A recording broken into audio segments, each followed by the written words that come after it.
marilah acara pengabdian masyarakat dengan tema Apotek Hidup sebagai Solusi Hunian Sehat yang diselenggarakan oleh Program Studi Arsitektur Universitas Muhammadiyah Jakarta bekerjasama dengan PAUD Terpadu Islam Ratnaningsih sebagai mitra. Kita buka bersama-sama dengan membaca lafal basmalah. Bismillahirrahmanirrahim. Bismillahirrahmanirrahim. Kemudian dilanjutkan dengan tilawah yang akan disampaikan oleh murid TK Islam Ratnaningsih. Tilawah kali ini akan membawakan surat Al-Ma'un yang disampaikan oleh Ananda Ayunindya Alista Lestianto.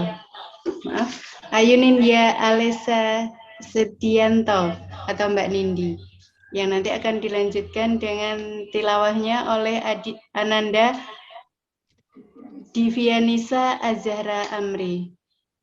Kepada Ananda kami persilahkan.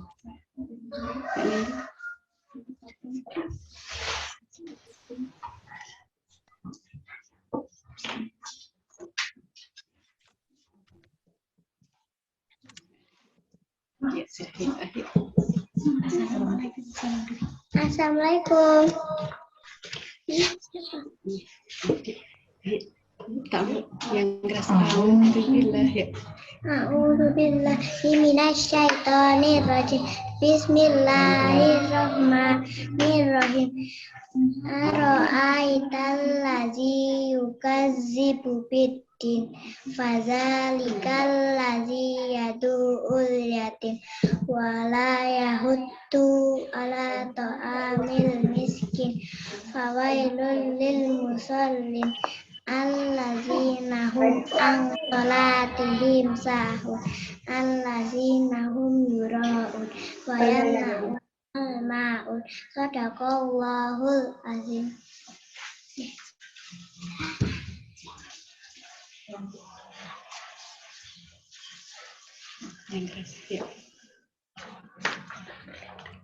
Aku berlindung kepada Allah dari godaan setan yang terkutuk dengan menyebut nama Allah yang Maha Pengasih dan Maha Penyayang.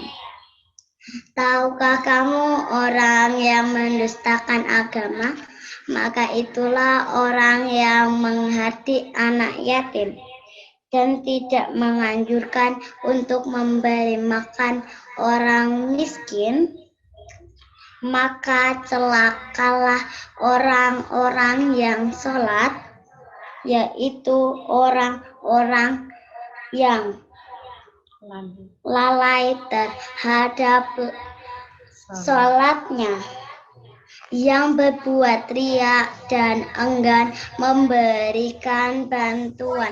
Wassalamualaikum warahmatullahi wabarakatuh.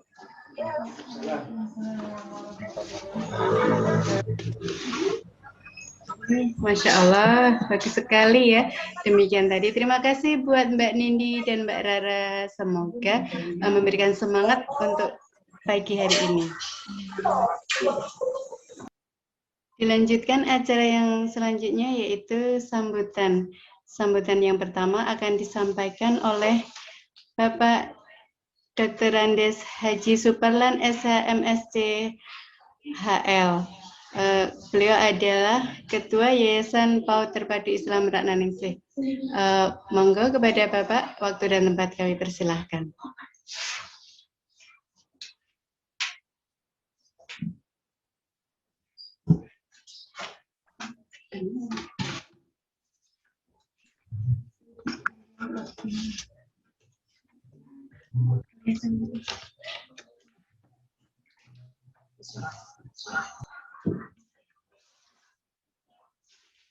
Bismillahirrahmanirrahim.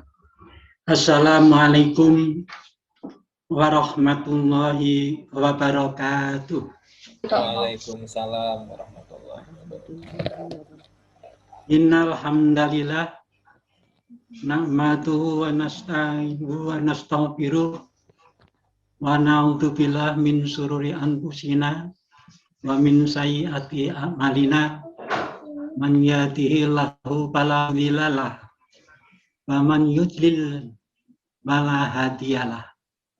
Asyhadu an la ilaha illallah wa asyhadu anna Muhammadan abduhu wa rasuluhu la nabiyya ba'da. Amma ba'd. Yang kami hormati Bapak Kepala Program Studi Arsitektur Muhammadiyah Jakarta, yakni Bapak Lutfi Prayogi, Sarjana Arsitektur, Master Urban Planning. Yang kami hormati Bapak dan Ibu, yang pertama Bapak Dr. Insinyur Azhadi, Magister Sains, dosen arsitektur Universitas Muhammadiyah Jakarta. Yang kedua, yang kami hormati Ibu Sarlin Kusumaningrum, Sarjana Pertanian, Award Program Doktor Unggulan, Universitas Gajah Mada, Yogyakarta. Yang kami hormati ibu-ibu para pendidik dan tenaga kependidikan PAUD Terpadu Islam Ratnaningsih di Bantul, Yogyakarta. Yang kami hormati Bapak Ibu Wali murid PAUD Terpadu Islam Ratnaningsih di mana saja berada. Pertama-tama kami selaku Ketua Yayasan Pendidikan Sosial Kemasyarakatan Ratnaningsih Bantul, Yogyakarta mengucapkan selamat berjumpa dalam acara pengabdian masyarakat yang diselenggarakan oleh Bapak Ketua Program Studi Arsitektur Universitas Muhammadiyah Jakarta yang bekerja sama dengan PAUD Terpadu Islam Ratnaningsih Bantul, Yogyakarta, yang dengan mengambil tema Apotek Hidup sebagai Solusi Hunian Sehat. Walaupun kegiatan ini diselenggarakan secara daring atau virtual, namun tidak mengurangi arti pentingnya tema yang sungguh sangat menarik ini. Mengapa demikian? Kehidupan bermasyarakat di zaman dulu atau zaman kuno boleh dikatakan sangat mendamakan tanaman-tanaman berkhasiat kesehatan bagi badan atau tubuh manusia. Sepertinya tanaman jahe, tanaman kunir, tanaman temulawak, kencur, delingo, bengle, dan sejenisnya. Hampir setiap kebun atau halaman dari penduduk pasti ada tanaman-tanaman yang berkhasiat tersebut. Karena tanaman tersebut adalah bisa diramu menjadi obat bagi tubuh kita semuanya yang sangat mempunyai nilai ataupun khasiat yang sangat tinggi. Jarang orang-orang terkena penyakit. Beda zaman sekarang, orang yang sakit mesti pakai obat-obat secara kimia. Maka dari itu, marilah kita perhatikan informasi dari para narasumber ini dengan sungguh-sungguh, dengan harapan kita bisa berswadesi dengan tanaman obat keluarga yang akan disampaikan pada hari ini oleh para narasumber tersebut. Demikian sambutan kami. Bila ada tutur kata yang kurang pas atau kurang tepat, kami mohon maaf yang sebesar-besarnya. Kami akhiri billahi taufik wal hidayah. Assalamualaikum warahmatullahi wabarakatuh. Waalaikumsalam warahmatullahi wabarakatuh. Sambutan yang kedua dari Ketua Program Studi Arsitektur Universitas Muhammadiyah, yaitu Bapak Lutfi Prayogi, SRM Outplanning. Kami persilakan kepada Mas Yogi untuk menyampaikan sambutannya. Terima kasih Bu MC, Bu Ratna.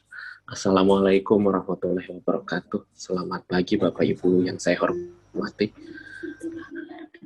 Yang terhormat narasumber kegiatan pengabdian kepada masyarakat hari ini, Ibu Sarlin Kusumaningrum dan Bapak Asadi. Yang saya hormati Ketua Yayasan Ratna Ningsih Bapak Suparlan, pimpinan PAUD Terpadu Islam Ratna Ningsih Ibu Suciyanti. Yang saya hormati Bapak Ibu dosen dan tenaga kependidikan arsitektur UMJ, serta Bapak Ibu guru dan tenaga kependidikan PAUD Ratna Ningsih yang mohon maaf tidak bisa saya sebut satu persatu. Yang saya hormati Bapak Ibu Wali Murid PAUD Ratna Ningsih yang telah berkesempatan hadir pada pertemuan tatap maya ini, dan yang juga saya hormati seluruh peserta kegiatan lainnya pagi ini. Innalhamdalillah nahmaduhu wa nasta'inuhu wa nastaghfiruh wa na'udzubillahi min syururi anfusina wa min syai'ati a'malina may yahdihillahu fala mudhillalah wa may yudlil fala hadiyalah wa asyhadu an la ilaha illallah wahdahu la syarikalah wa asyhadu anna Muhammadan abduhu wa rasuluh.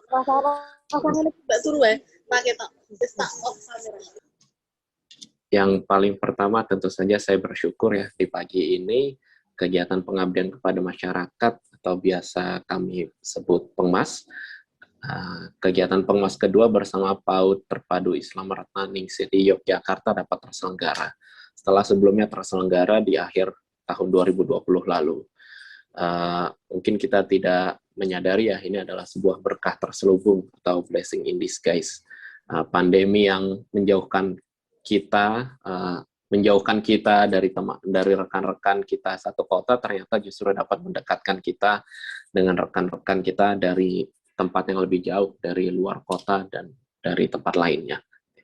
Pandemi ini justru dapat mendapatkan kita yang secara normalnya berjauhan secara fisik. Kami Prodi Arsitektur UMJ yang berbasis di Jabodetabek, kantornya di Jakarta Pusat, sementara kediaman dosen-dosennya sebagian di Bekasi, Depok, Bogor, dan Depok, dapat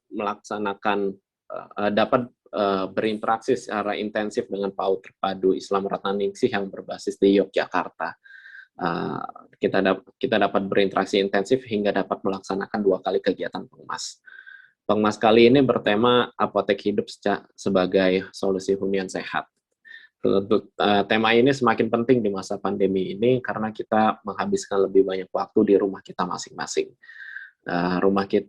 Karena itu rumah kita harus dapat membuat kita secara sehat, secara jasmani dan rohani, bukan sebaliknya. Membuat kita merasa terkungkung, tidak bisa melakukan banyak hal, dan kemudian membuat kita sakit secara fisik juga. Dalam pandangan saya pribadi, apotek hidup bukan saja dapat memberi kita pasokan pangan tertentu ya, pasokan pangan obat-obatan yang diperlukan, namun juga memberikan kita variasi kegiatan positif yang bisa kita lakukan di rumah masing-masing. Saya berterima kasih terutamanya kepada Ibu Sarlin yang telah bersedia menjadi salah satu narasumber kegiatan ini. Saya juga berterima kasih kepada Bapak Ibu dosen dan tenaga kependidikan yang telah menyelenggarakan Pengmas ini. Saya berharap Prodi Arsitektur UMJ dan PAUD Terpadu Islam Ratna Ningsih dapat melaksanakan kegiatan lainnya di masa depan. Dan tentu saja semoga kegiatan Pengmas pagi ini dapat membawa berkah dan manfaat bagi kita semua. Billahi fisabilil haq fastabiqul khairat. Wassalamualaikum warahmatullahi wabarakatuh. Selamat pagi.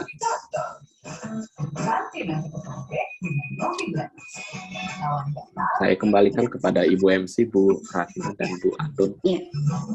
Terima kasih kepada Mas Yogi yang sudah memberikan sambutannya. Mohon maaf Bapak Ibu, saya manggilnya Mas Yogi ya. Perlu perkenalan di sini bahwa Mas Yogi ini memang masih muda dan masih single ya. Jadi mungkin Bapak Ibu wali murid yang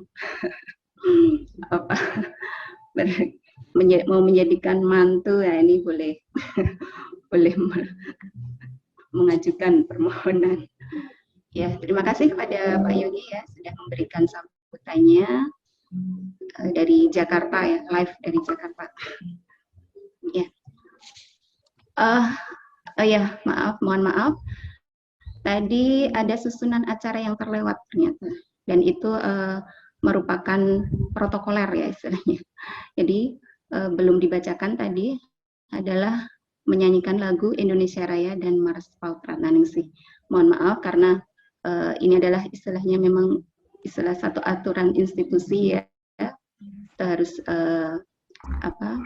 menyertakan lagu Indonesia Raya, maka akan saya share untuk saat ini. Jadi dibalik ya, tadi seharusnya sebelum sambutan. Ya.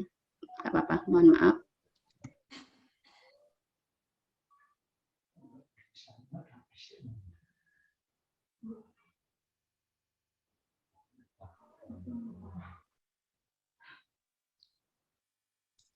Menyanyikan lagu Indonesia Raya yang nanti akan dilanjutkan dengan Mas PAUD Ratnaningsih.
Kan Mas PAUD Islam Ratnaningsih. Tua.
sekedar informasi, lagu Mas Pautra Ananingsih tadi diciptakan oleh Ibu Ratna Dewi Nuraini. Satu nih, bocoran. Ya, iseng-iseng saja menciptakan lagu untuk anak-anak. Ya, demikian tadi acara pembukaan tilawah dan sudah sampai ke sambutan. Menuju kepada acara inti dari pengabdian masyarakat ini, yaitu pemaparan materi. Namun sebelum pemaparan materi oleh pemateri yang pertama, akan saya bacakan terlebih dahulu CV atau kurikulum vitae. Pemaparan materi yang pertama akan disampaikan oleh Bapak Dr. Insinyur Asadi, MSI. Beliau ini adalah dosen arsitektur Universitas Muhammadiyah Jakarta, dosen senior ya, jadi sesepuh ya, istilahnya sesepuh di arsitektur Universitas Muhammadiyah Jakarta. Jadi karena sangat senior, kami para dosen-dosen lainnya itu memanggilnya Papi, ya, karena memang sesepuh di arsitektur, memanggilnya Papi Asadi. Pak Asadi lahir di 20 Februari tahun 1966, rumahnya di Cibubur, Desa 10, si Bogor. Jadi nanti online ini ya, langsung dari Bogor. Riwayat Pak Asadi ini itu dari Undip arsitektur, kemudian S2 di Antropologi Universitas Indonesia, dan S3-nya di Universitas Parahyangan. Banyak sekali pengalaman penelitian yang sudah dilakukan dan sering mendapatkan hibah, ya, hibah penelitian dari Dikti maupun LPPM. Sudah berkali-kali. Kemudian sudah mengikuti beberapa seminar juga atau conference di beberapa tempat, sudah 9 kali menurut kurikulum vitae yang ada di sini. Dan untuk publikasi di jurnal ilmiah, itu sudah ada 11, baik itu jurnal nasional ataupun internasional. Dan yang paling membanggakan dari Bapak Asadi ini, ya, beliau ini sangat mahir dalam membuat buku. Nah, sebenarnya Papi ini sudah siap ya, istilahnya sudah wangun ya, jadi profesor karena bukunya sudah banyak. Ya. Jadi sudah 30 buku itu yang sudah diterbitkan. Itu ya, Papi ini sangat hebat dan perlu menjadi contoh bagi rekan-rekan dosen yang lain sebenarnya. Itu. Sudah 30 buku yang terbit ya. Ini sudah sudah jadi profesor nih Papi ini. Ya. Mudah-mudahan kita doakan sebentar lagi jadi profesor. Ya, itu tadi sekilas tentang kurikulum vitae dari Papi Asadi. Bapak Asadi, monggo dipersilakan untuk menyampaikan paparannya dengan waktu 25 menit ya, Papi. Monggo dipersilakan, Pak Asadi. Gimana itunya? Share-sharannya gimana? Share-sharannya sudah di-share belum? Lah kemarin share screen. Sebentar. Diklik share screen. Kemarin udah iya, mencoba. di mana ya tempatnya? Atau dibantu Bu Vinta mungkin? Di bagian bawah, tapi bagian bawah ada yang hijau-hijau tulisannya share screen tuh. Ada hijau. Hijau tulisannya share screen. Kursornya ke bawahin dulu. Iya, nggak ada tuh. Kursor ke bawahin yang ada tulisan partisipan, chat. Nah, yang share screen yang hijau. Kemarin udah bisa. Iya, Papi. lupa saya.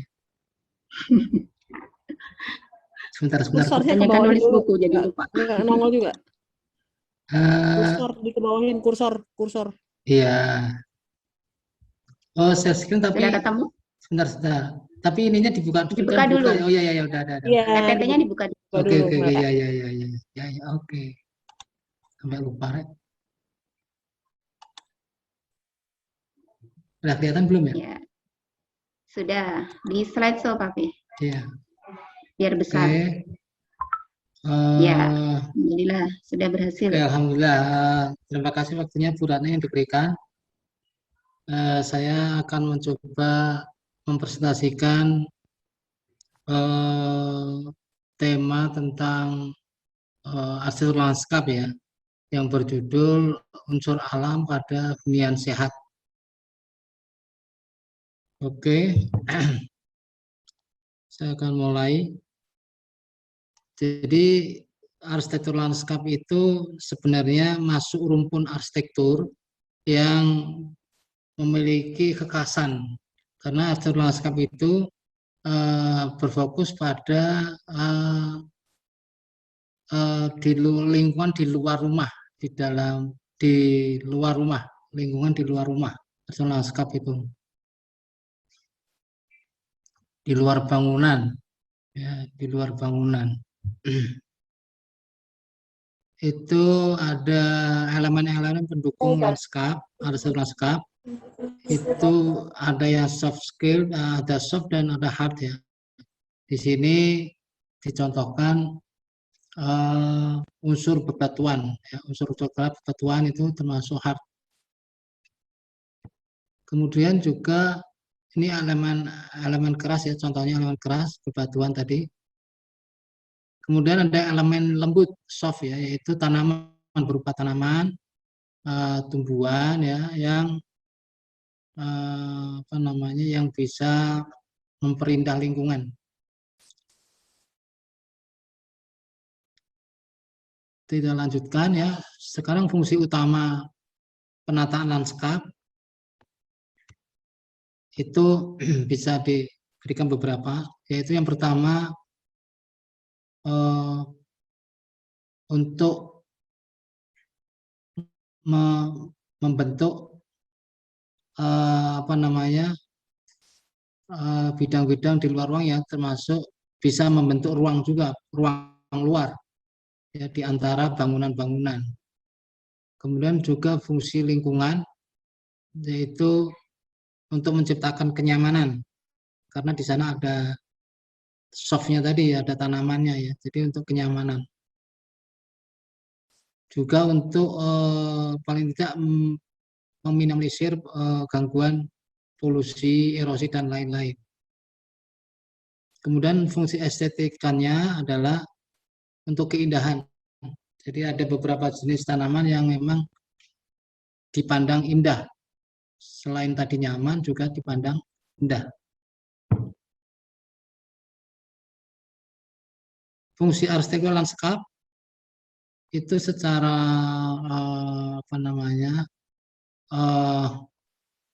visual ya, itu bisa mengarahkan, misalnya jalan setapak itu mengarahkan ke tujuan tertentu bagi orang yang melewatinya. Kemudian menciptakan privasi, kemudian juga bisa memberikan barier atau penghalang pada orang, pandangan-pandangan yang tidak dikehendaki. Dan bisa juga untuk batas fisik suatu area, suatu wilayah, atau suatu tapak. Kemudian berikutnya fungsi lingkungannya ya, itu adalah bisa untuk menahan angin, tekanan angin ya. Ini kaitan dengan iklim mikro.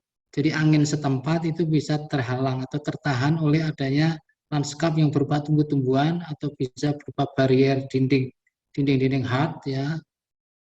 Kemudian juga bisa melindungi juga terhadap radiasi ya, radiasi matahari. Itu penghalang itu bisa berupa menghalangi sinar yang masuk, mengurangi sinar yang akan menerpa kita, itu bisa terhalangi oleh adanya tumbuhan maupun barier yang berupa misalnya dinding batu dan sebagainya.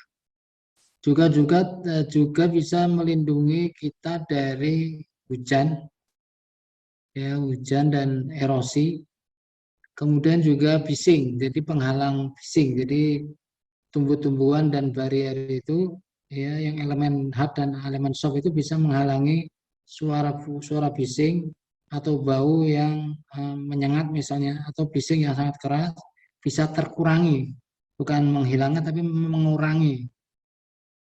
Nah, itu adalah untuk fungsi terhadap lingkungan, fungsi langsung terhadap lingkungan. Kemudian fungsi estetis tadi sempat disinggung di depan, yaitu bisa memperindah ruangan, baik itu ruangan luar maupun ruangan di dalam. Ya, itu bisa jenis tumbuhannya yang sangat menarik atau susunan tanamannya itu mungkin bisa menarik suatu ruangan, ya, menciptakan skala yang manusiawi. Kemudian juga membingkai pandangan dan aksentuasi bangunan. Oke, lanjut. Sekarang manfaat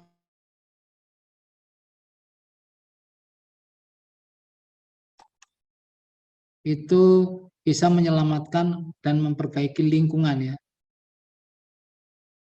Tadi dari erosi juga, dari gangguan alam juga, ya, mengurangi kebisingan, mengurangi cahaya yang terlalu banyak masuk dan sebagainya. Secara visual itu arsitektur lanskap itu desain untuk membantu memenuhi kebutuhan manusia dalam memenuhi kebutuhan lahan yang efisien tanpa merusak sumber daya alam yang ada, karena tumbuh-tumbuhan itu adalah memang bersifat alami. Dan barrier yang berupa hard itu juga berupa batu-batu alam yang memang memanfaatkan potensi lokal. Arsitektur lanskap juga bisa menciptakan tempat tinggal yang lebih baik daripada sebelumnya. Ya, itu kaitannya dengan hubungan dengan alam, baik secara struktur kualitas hidup maupun secara kualitas kenyamanan, semakin memuaskan. Lanjut, kemudian kaitan dengan kesehatan, ya. Jadi lanskap itu yang berupa tadi tanaman dan bebatuan alam itu bisa berkaitan erat dengan kesehatan penghuninya maupun manusia di lingkungan sekitarnya, ya, baik secara fisik, kesehatan fisik maupun secara psikis rohani manusia penghuni rumahnya atau manusia di lingkungan sekitarnya.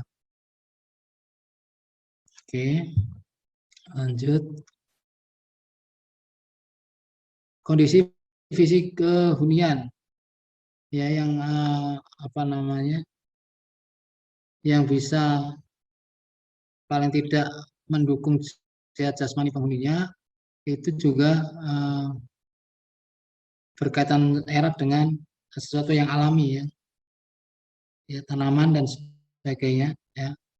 Di sini sudah menjadi persyaratan yang harus dipenuhi sebuah rumah misalnya hunian, ya. Dan salah satunya adalah memang termasuk penghawaan alami dan pencahayaan alami, sistem sanitasi yang bagus. Itu untuk mendukung kondisi hunian yang sehat. Kemudian lingkungan rumah, tata lingkungan ekologis merupakan tata lingkungan yang senantiasa menjaga keseimbangan antara lahan penghijauan, kemudian lahan yang di atasnya didirikan sesuatu bangunan, sehingga keduanya harus mempunyai hubungan yang sangat menyatu, hubungan yang sangat erat yang menjadi satu kesatuan. Jadi di antara ruang terbuka yang di atasnya itu bisa dibuat lanskap dan lahan yang di atasnya dibangun bangunan rumah misalnya atau bangunan gedung lainnya. Jadi harus hubungan antara ruang luar berupa lanskap terbuka dengan bangunan gedung yang coverage building itu menjadi hubungannya sangat erat. konstruksi rumah yang berkaitan dengan hal-hal yang berbau alam, itu bisa diciptakan di dalam rumah. Ya, hal-hal yang bisa membuat penghuninya sehat. Itu diperlukan kenyamanan dan kesehatan dari material yang digunakan. Baik itu konstruksi rumahnya mungkin bisa ditambahkan dengan elemen-elemen atau batu-batu alam dan unsur-unsur alam lainnya seperti tumbuh-tumbuhan.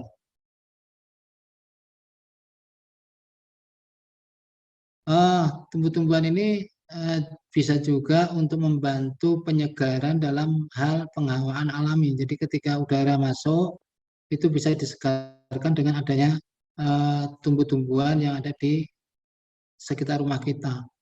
Baik itu yang ditanam di dalam tanah maupun yang ditanam di dalam pot-pot yang bisa dipasang di sekitar dinding rumah kita, atau pada elemen-elemen yang dipasangkan pada rumah-rumah kita, baik itu di dalam rumah maupun di luar rumah. Karena sebenarnya tumbuhan itu sangat dibutuhkan oleh manusia karena dia itu mengeluarkan O2 yang dibutuhkan oleh manusia pada siang hari.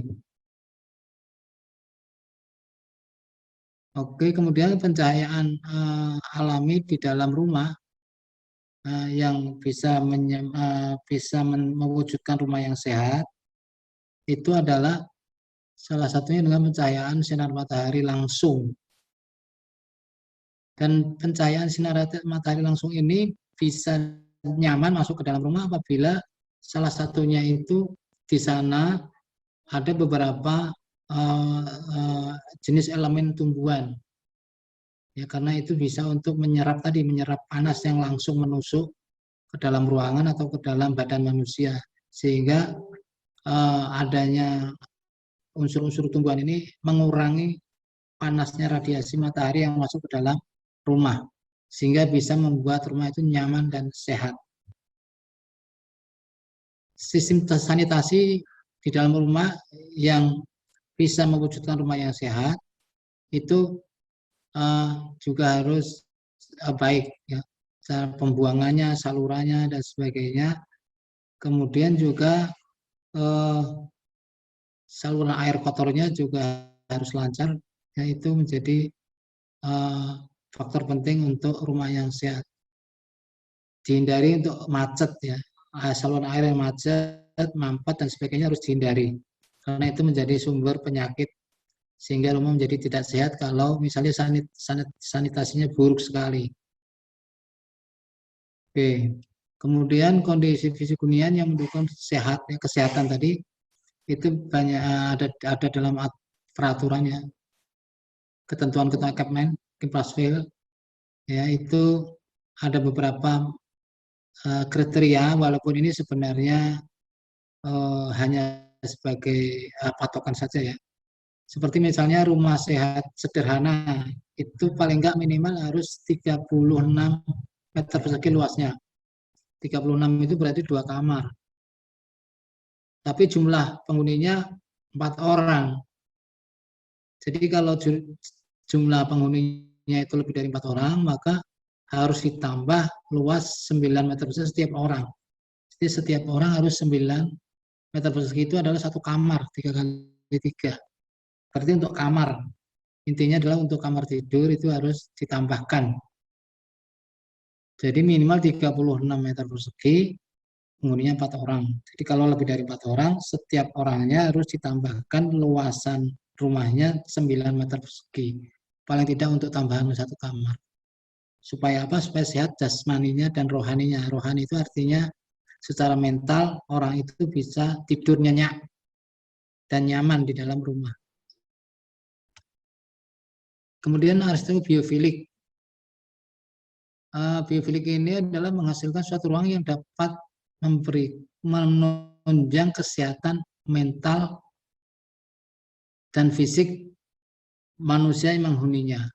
Jadi secara fisik sehat, secara mental juga sehat. Itu adalah desain arsitektur biofilik. Jadi biofilik ini adalah menciptakan habitat yang baik bagi manusia di dalam rumah. Dalam hal ini ada dalam rumah atau dalam suatu bangunan.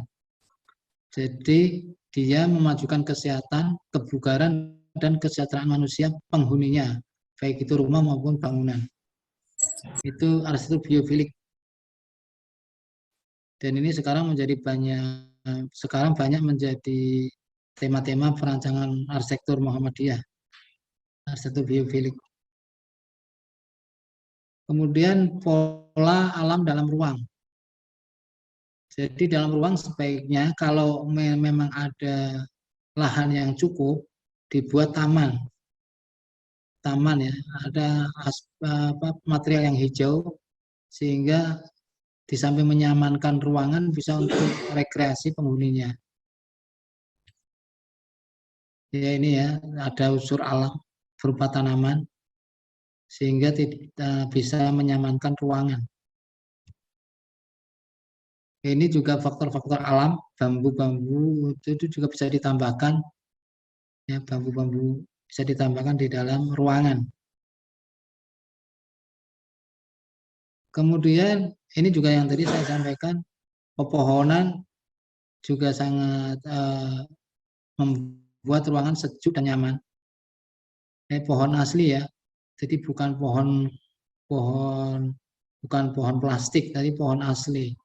Dipilih jenis pohon yang bisa tumbuh di dalam ruangan karena tidak semua tanaman atau tumbuhan itu bisa hidup di dalam ruangan. Jadi ada jenis-jenis tertentu yang bisa hidup di dalam ruangan dengan pengairan yang sangat minimal, tapi dia bisa tumbuh dengan subur. Ya, saya kira itu uraian singkat tentang pentingnya arsitektur lanskap di dalam kehidupan manusia, baik itu berhuni maupun berumah tinggal dan bekerja dalam suatu perkantoran atau gedung perkantoran dan lain sebagainya. Dan ini beberapa sumber yang bisa ditampilkan. Saya kira itu saja presentasi saya, mudah-mudahan bermanfaat. Dan acara saya kembalikan ke Bu Ratna. Silakan Bu Ratna, terima kasih. Assalamualaikum warahmatullahi wabarakatuh. Waalaikumsalam warahmatullahi wabarakatuh. Terima kasih kepada Bapak Ashadi yang telah menyampaikan paparan pada materi yang pertama ini. Untuk selanjutnya, pemaparan materi yang kedua akan disampaikan oleh Ibu Sarlin Kusumaningrum, Sarjana Pertanian. Namun sebelumnya akan saya bacakan terlebih dahulu kurikulum vitae dari beliau Ibu Sarlin ini. Ibu Sarlin Kusumaningrum, Sarjana Pertanian, lahir di Bekasi pada tanggal 6 Juli 1993. Masih muda sekali berarti.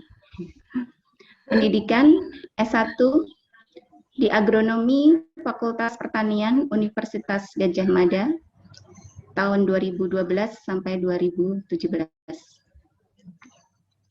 S2 di Agronomi juga Fakultas Pertanian Universitas Gadjah Mada tahun 2017 sampai 2018.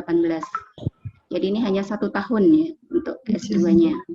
Kemudian S3 Ilmu Pertanian Fakultas Pertanian Universitas Gadjah Mada tahun 2018 sampai sekarang. Nah, ini Bu Sarlin ini memperoleh beasiswa yaitu Wardi Program Magister menuju Doktor untuk Sarjana Unggul 2017. Makanya untuk S2-nya cuma 1 tahun, langsung lanjut S3 karena memang program dari Magister menuju Doktor untuk Sarjana Unggul 2017. Jadi Bu Sarlin ini termasuk salah satu sumber yang unggul karena mendapatkan beasiswa itu sehingga menempuh pendidikannya secara cepat gitu. Selain itu juga mendapatkan beasiswa dari Japan Student Services Organization Scholarship di 2018. Pengalaman penelitian sudah banyak dilakukan, salah satunya tentang pengaruh selenium terhadap metabolisme tanaman tomat secara hidroponik, kemudian tentang cabai merah, kemudian tentang pemotongan akar cabai merah, tentang cabai merah, pengaruh defoliasi daun dalam peningkatan produksi cabai merah.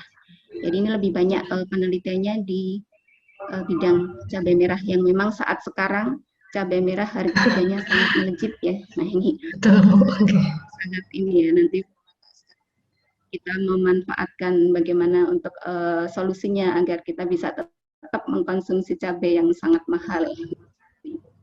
Kemudian pengalaman seminar juga sudah beberapa kali dilakukan. Salah satunya ada di International Conference Biodiversity in Japan, Yamaguchi University, Japan 2018, Seminar Nasional Biodiversitas Universitas Gadjah Mada, International Conference di Magelang, kemudian Seminar Nasional Hasil Pertanian di Gadjah Mada, dan International Conference Agriculture, Biodiversity, Food Security and Health Universitas Patimura 2020. Nah itu sekilas tentang kurikulum PT Ibu Sarlin. Untuk kesempatan menyampaikan materi yang kedua ini, monggo Ibu Sarlin dipersilahkan. Ibu matur nuwun.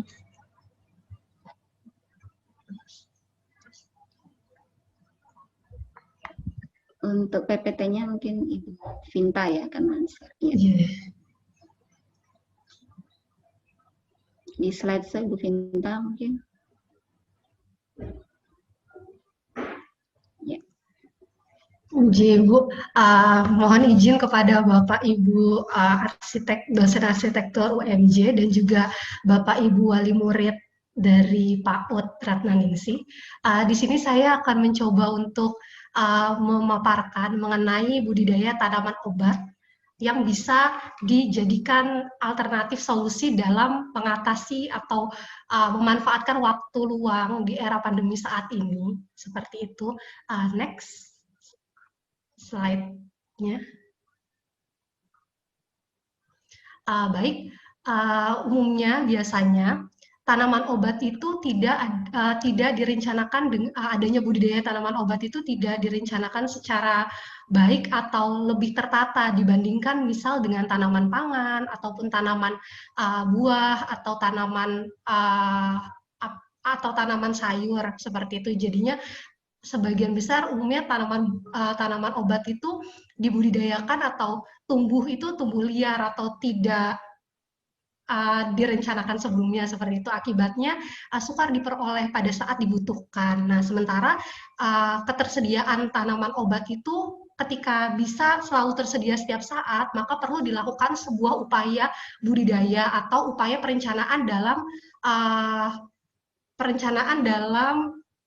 membudidayakan tanaman obat itu sendiri. Nah, tanaman obat itu mengapa dinamakan tanaman obat? Karena tanaman obat atau tumbuhan obat itu memiliki khasiat sebagai obat yang dapat digunakan dalam upaya penyembuhan ataupun pencegahan suatu penyakit.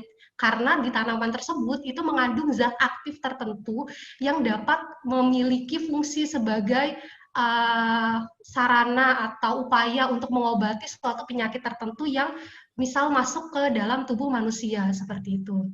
Nah, budidaya tanaman obat itu dapat dilakukan di mana aja, misal di dalam rumah, ataupun di pekarangan, ataupun di lahan yang sangat luas, seperti itu. Nah, di sini yang menjadi topik utama, budidaya tanaman obat dilakukan di pekarangan atau di halaman rumah.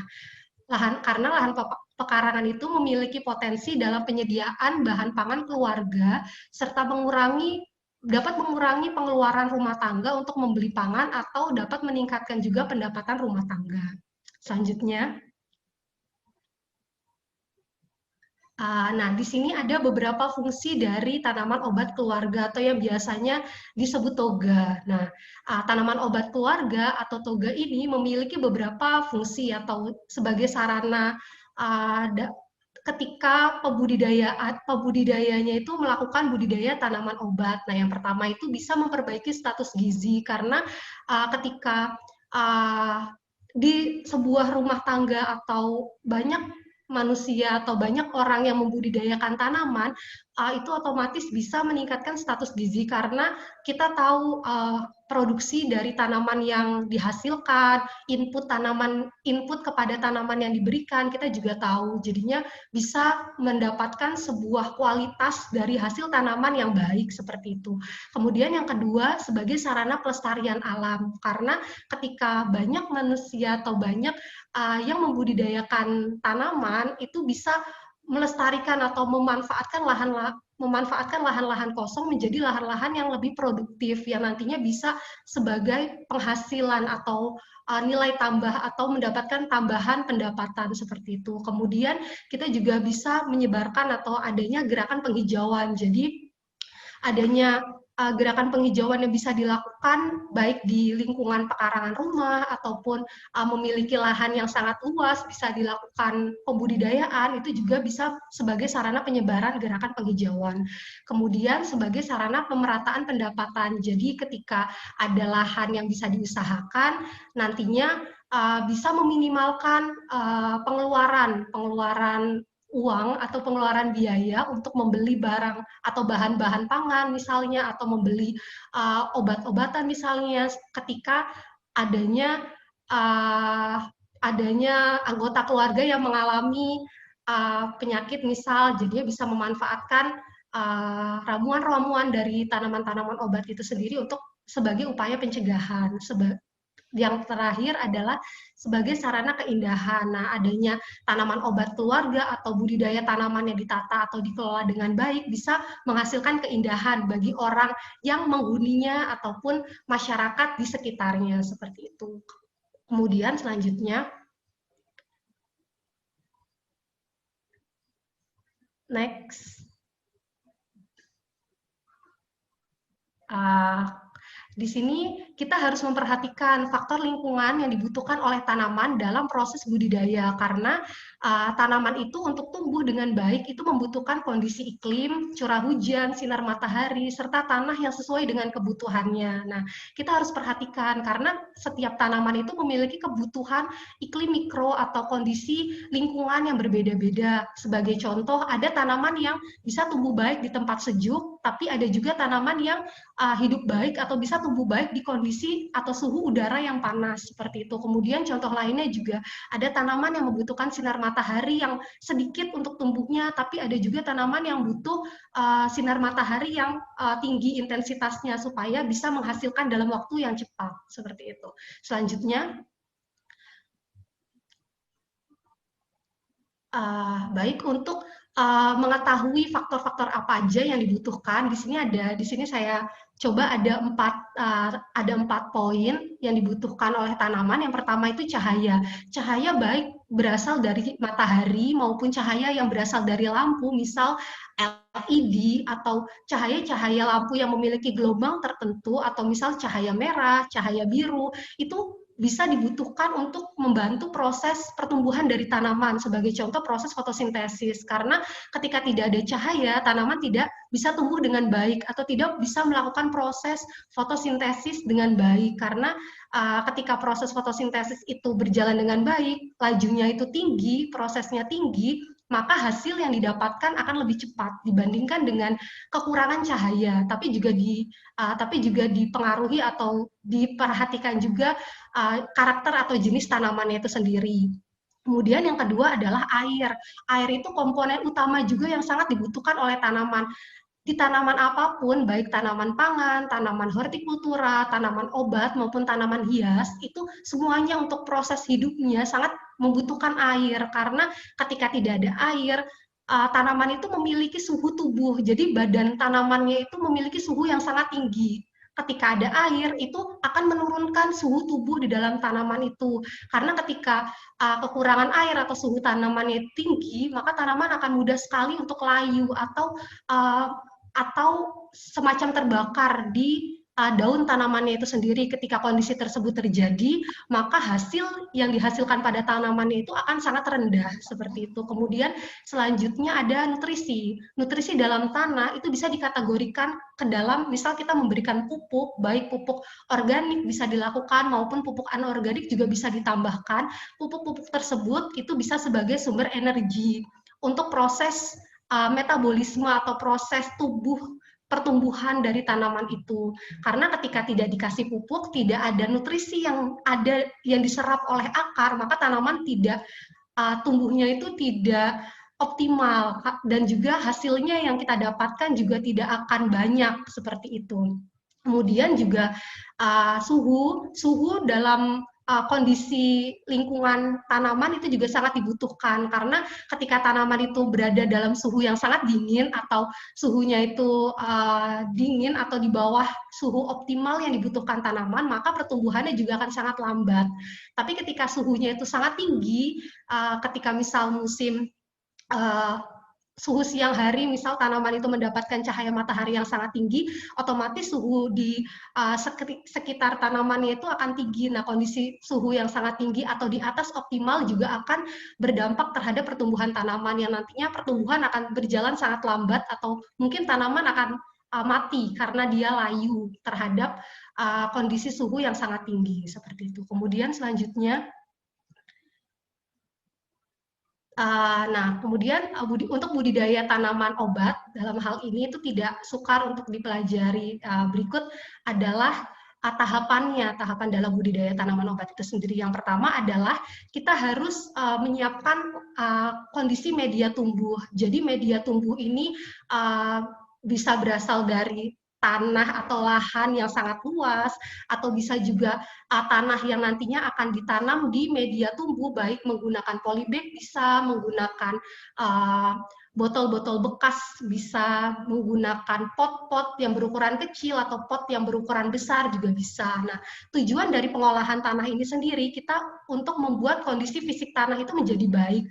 Gimana kondisi fisik tanah baik? Itu karena ketika kondisinya baik, itu bisa dilihat dari tanah itu gembur. Jadi ketika tanah itu bongkahan atau tidak gembur, itu akan akan mempengaruhi kondisi pertumbuhan dari perakaran. Jadi ketika tanah tidak gembur, akar itu sangat susah untuk berkembang, seperti itu. Jadi ketika akar tidak berkembang, nantinya serapan-serapan air ataupun serapan-serapan pupuk yang nantinya ditugaskan atau dilakukan oleh akar itu tidak akan maksimal, seperti itu. Nah, ketika tanah itu gembur, bisa meningkatkan nantinya porositas tanah. Porositas tanah itu maksudnya tanah-tanah itu bisa memiliki rongga-rongga yang sangat banyak. Jadi ketika tanah itu padat, itu juga tidak akan berfungsi dengan baik untuk berkontribusi terhadap pertumbuhan si akarnya, seperti itu. Kemudian tujuan dari pengolahan tanah selanjutnya itu membersihkan lahan atau membersihkan tanah dari gulma atau bebatuan atau sisa-sisa tanaman yang nantinya tanah yang diperoleh itu menjadi sangat baik, hanya tanah saja, seperti itu.